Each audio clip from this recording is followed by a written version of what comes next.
Hello everyone and welcome to the October taxable account review for John and Jane. I have all my slides ready for their retirement accounts coming. So I am actually going to be officially back on track here in the next couple of days once I get these videos made. So we have our newborn at home, and that has made actually time to film the videos a little bit more challenging, considering his witching hour seems to be right about the time I would normally do this stuff. So anyway, I'm taking full advantage today of the time that I do have, and we'll jump right in. So, as always, I'm not a financial advisor. I don't claim to be one. This video represents my personal views on things and not the views or opinions of my employer. I do hold a number of positions similar to John and Jane, and I do have those listed. And this is a real portfolio with real shares being traded, so it's not a play money portfolio or anything like that. The why I do this goes back to John and Jane being taken advantage of.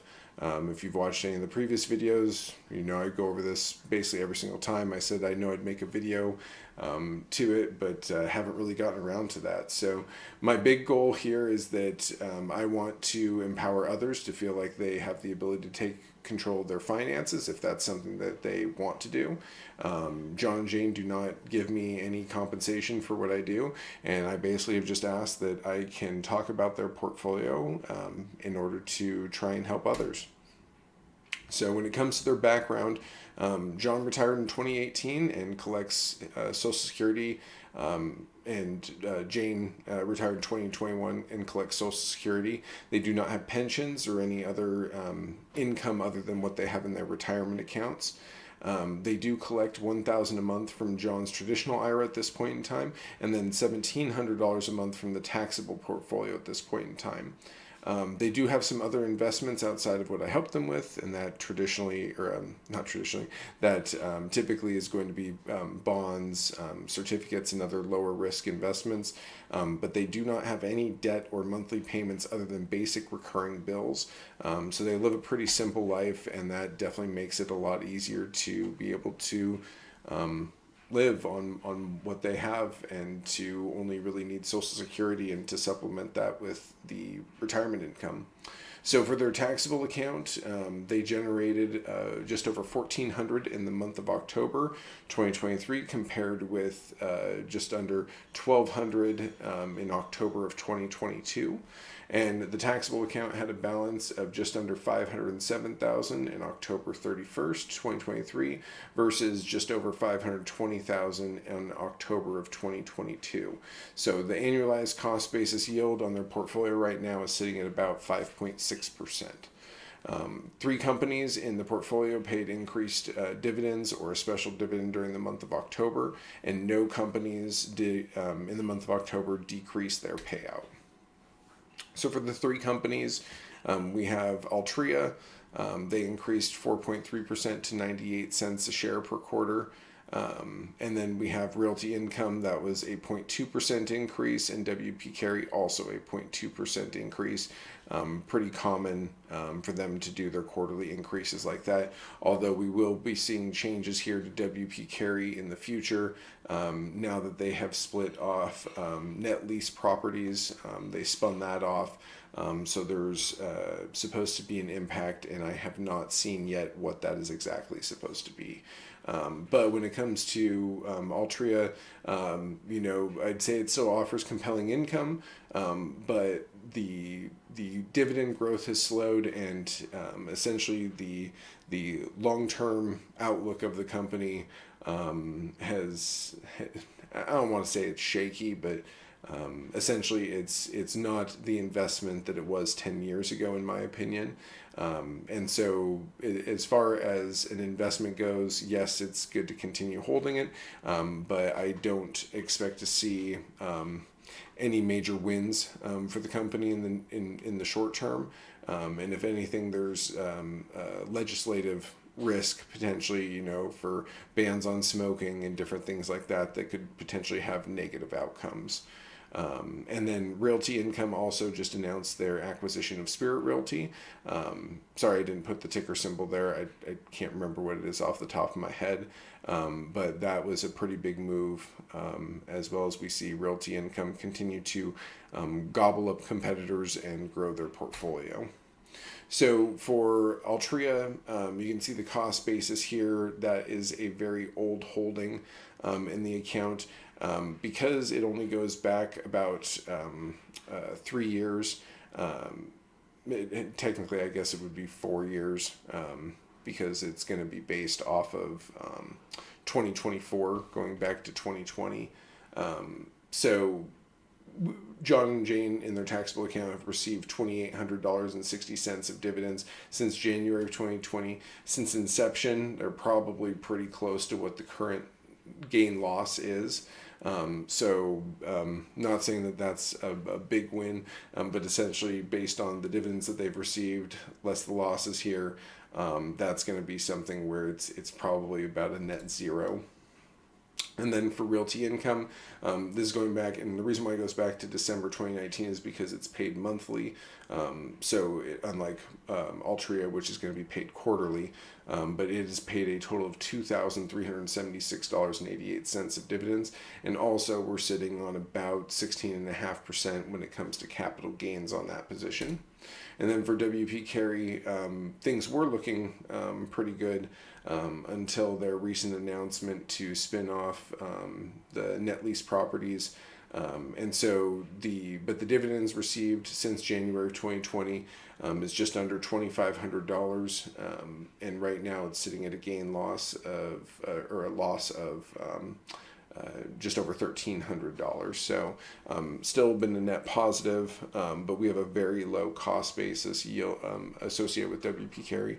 And fortunately, we had sold off some shares back when it was in about the mid $80 share range.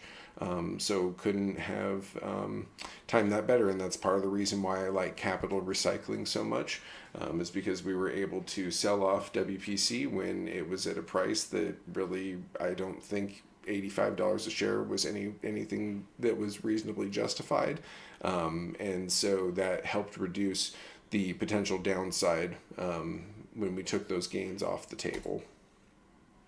For October, there were quite a few trades that were made in the month of October in the taxable account, most of them being fairly small.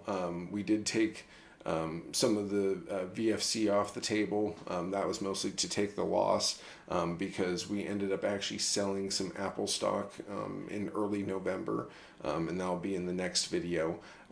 So between that and then Verizon, we took those losses in order to help offset the gains that were taken on the Apple stock.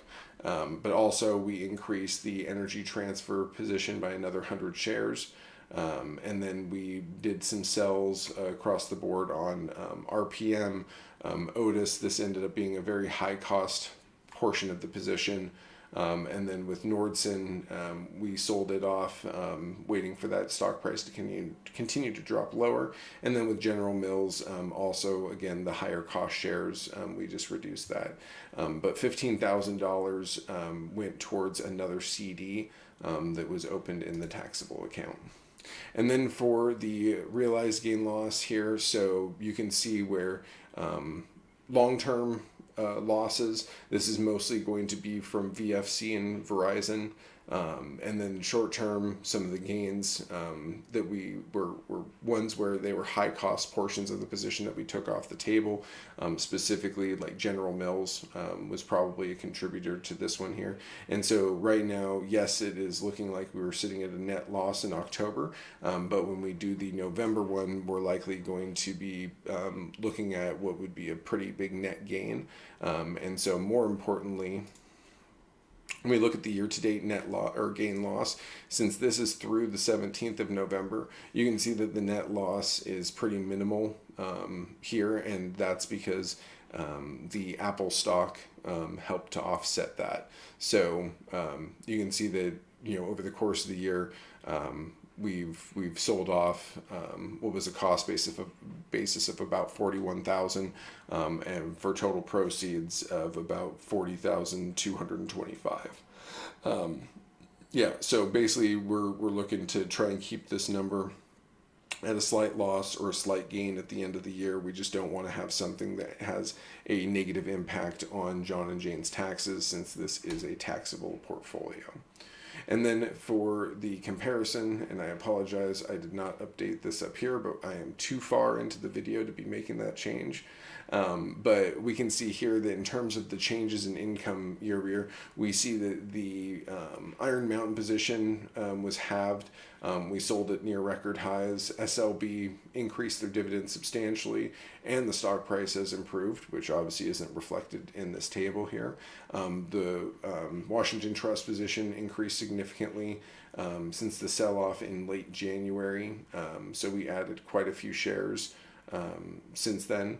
And then with WPC, we saw the stock price fall after the spin of net lease properties. And so we had added additional shares, and that's where that increase came from there.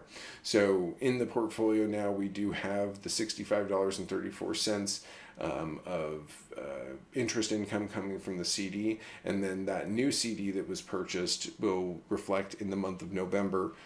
So that's going to be good, because that will also increase. And every CD that I do, I try to find the ones that pay monthly, simply because it makes it easier to be able to track, and then doesn't cause a lot of fluctuation in terms of the year-over-year income. Kind of like when we see the issues with like special dividends coming through. For example, here when you see in September, the majority of that, or I shouldn't say the majority, a large portion of that is going to be from a special dividend, and that kind of throws off, year over year, whether or not there's been dividend growth or not. So I prefer monthly for that reason. Dang it, and it looks like oh no, I did this one right. So basically we're looking at a 3.2% increase in September's video, and now we're looking at a 4% increase year over year in terms of the total income generated. I expect the income to fluctuate over the next few months, especially because these yellow categories here do not necessarily reflect CD income. CD income is too sporadic. And because, they can be anywhere from 6 months to, I believe the longest we have is 2 years. That's something that I'd rather err on the side of safety and say that it's higher than what it is, because I really don't like putting in this number and then reporting that it's, significantly lower than it is. So in this case, just again, to reiterate, the goal is to produce income, and in this case we're just trying to make sure that we're able to produce income without having a significant impact on their taxes. And we're also focusing on qualified dividend payers, so those that result in only 15% taxes associated with the dividend, rather than non-qualified ones which end up being at the regular tax rate. Now, for the account balance comparison, so account balances are down from September, but balance in October 2023 is only down slightly, about $13,000 compared to October of 2022, and the account balance shot up in November as of the 22nd. So we've been seeing kind of in my opinion, an unwarranted market rally. I think there's a little bit too much optimism recently, but I did want to point out that the account balance has jumped back up again as things have rallied in the month of November. So for the 6-year comparison, 2020 income in the month of October was high, and that was due to a special dividend payout by Old Republic International in particular. So that explains here why we see a pretty steady trajectory of growth. But also, typically 2021, this time frame here, with COVID and things like that, was kind of a setback period. But also dividends can be paid in different months. Companies can change when their payout schedules are. So I don't let this, influence me, I would say, a lot or even much at all. But I think it's good to be aware of trends. And in this case, it's obviously trending in the right direction. It's producing more than double the income that it was in 2018. So for the cash balance comparison, we can see the cash balance has actually dropped a little bit. But one of the reasons why it dropped is because of that $15,000 CD that was opened. If we added that $15,000 back in, this would be sitting at about $43,000. So that would end up being higher than what it was in the month of September. And in total right now in CDs, there's $30,000 in the taxable account that is sitting in CDs. And then for the unrealized gain loss, the taxable account is definitely sitting at a big net positive. In this case, it's sitting at near the low point, close to what it was in May. But the thing is that, again, the market has rallied since then. Really when it comes to these unrealized gain losses, I'm not taking that. I don't want to say I'm not taking into account, but it's not a huge influencing factor, since the goal here is that we are trying to make sure that we aren't causing John and Jane any unwarranted tax liabilities that need to be paid. So the withdrawals comparison. So in 2022, John and Jane were withdrawing from the taxable account $1,000 each month for a total of $12,000 in the full year of 2022. And in 2023, that number was increased to $1,700 based on the numbers that I gave them, saying that it was ended the year close to about $1,800 a month of income that was being generated. And so $1,700 felt like a good, safe number. And so the total amount that's been withdrawn so far in 2023 is already $5,000 greater than what it was in 2022. And it'll be a total of $8.4 thousand more by the end of the year than what it was the previous year. And remember, that is just income being drawn. That is not shares being sold and money being taken out. Like principal from investments. This is literally just the dividends that are being paid off the accounts. No funds have been added to the taxable account in years. So the other thing too is that when looking at the withdrawals that are made here and then also looking at the balances, it has been over 2 years since any money has been put in the taxable account. And even then, the last time 2 years ago that money was taken out that wasn't related to a withdrawal was in order to fund a traditional IRA contribution. So if anything, money has actually been taken out of the account rather than any money being added into it. So just know that any changes that you've seen in the portfolio in the last 2 years have not just been because a bunch of money has been infused into the account. So if we were to factor in the withdrawals, let's see, back into the return balance, it'd be about another $19,000 higher than it currently is. Technically, and $19,000 is the $1,700 each month plus $2,000 from the previous year here. So that balance would end up being $19,000 higher than it currently is. I thought this is kind of a fun, interesting concept that, let's say we took that $19,000 and reinvested it in a 5% yield CD. It would generate another $1,000 annually of additional income, and just demonstrates the power of dividend growth. So, and I say, not necessarily saying that the CD, is a dividend growth, but $19,000 was what was earned in a year, and that $19,000 can now produce another $1,000 per year. I think it's a pretty compelling idea, or at least thought to think about. So the current gain loss table, I've always said this is my favorite table. I think it's the most important table.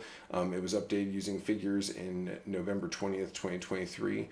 And unrealized gains are up compared to the previous month. And so the reason why I like this table so much is because it shows the volatility that exists with having a dividend income growth portfolio. Just because these companies are continuing to pay out additional dividends does not mean that it is immune or not going to see balance fluctuations.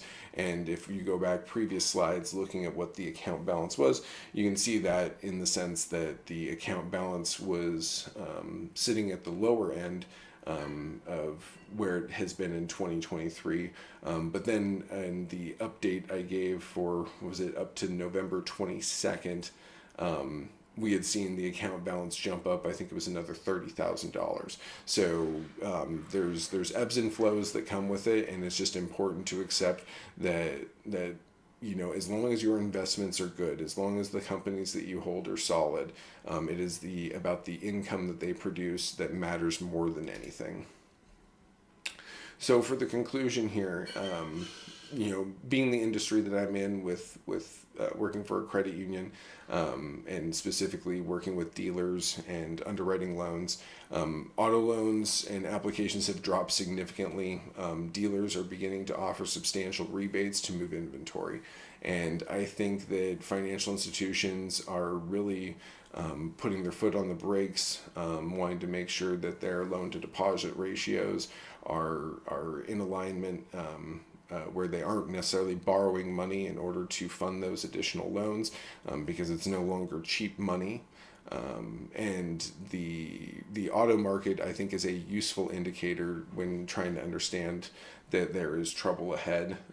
So when people stop buying cars, then you also have salesmen that aren't making the incomes that they're used to, and they're also the ones that are known for buying lots of cars. It's kind of a domino effect in that sense. And so I just think it's a really important thing to pay attention to. And interestingly enough, a couple of them have told me that, there's still people actually buying cars, but they're buying cars with cash. And the reason why they're doing that is because they don't want to pay 7%, 8% interest rates when they have stellar credit. And so it's interesting to see that, because also the dealerships hate that, in part because they're not earning as much as they possibly could on every deal, when someone's just buying the vehicle with cash. The auto market's even more telling, I would say, since we have seen new mortgage originations drop from the highest level in the last decade. Q1 2022 saw $220 billion originated in the quarter, and then to the lowest level, Q1 2023 was $57 billion. So mortgage originations have dropped to 25% of what they were in 1 year's time. And so that, in combination with the auto market, you're talking about a lot of loan officers and a lot of people that work in that industry, title clerks, different people like that, that have seen a significant slowdown and potentially are even having to lose their jobs. We've seen tons of layoffs when it comes to mortgage loan officers, and so I think that it's really important to consider that, in addition to the auto loans, and just kind of seeing the trend of where these industries are going. And with these two bullet points, this is part of what I meant by this rally that we're seeing, being so optimistic. I just don't see it. I don't understand exactly what's driving it, other than just unfettered optimism about what people think is going to happen. And for me, I think that we're going to see interest rates continue to remain high, because we have not seen unemployment hit the levels that it needs to, and basically seen the Band-Aid ripped off that we have spent the last decade continually putting back on, and putting a new Band-Aid over, and doing everything we can basically to stop the leak in the dam that's coming. And so I personally believe it's going to be kind of a painful thing that happens over the next couple of years. And I would assume, not wanting to get political, that no administration wants to have what's going to happen on their record, or happen under their administration. So kicking the can down the road is their favorite thing to do. But we're seeing the S&P 500, Dow Jones Industrial, and the NASDAQ all sitting at their 52-week highs after just recently having touched off their 52-week lows at the end of November. That is a massive amount of volatility, and that's I think that's a pretty incredible thing to see, that in less than 1 month's time, we've seen the market go from the lowest it's been in the year to the highest it's been in the year. or at least darn near close to it anyway. So anyway, because the environment being far too optimistic, we'll be using it to continue trimming back positions, getting more cash on the sidelines, and putting it basically in more fixed incomes type securities, because I think that at this point for John and Jane, that makes the most sense, and it meets their needs in terms of what they want in retirement, and yeah, so anyway, I think that's the fastest I've gotten through a video. Let me know if there's any questions. I'd love to hear some more feedback. Been truly thankful about all the people that have been subscribing and watching these videos. Means a lot to me, and I enjoy doing these again, even though they may not be on Seeking Alpha. And so hopefully we can continue doing more of it here. So another 2 videos left to come, probably in the next day or two. And yeah, I'll see you guys then. Thanks.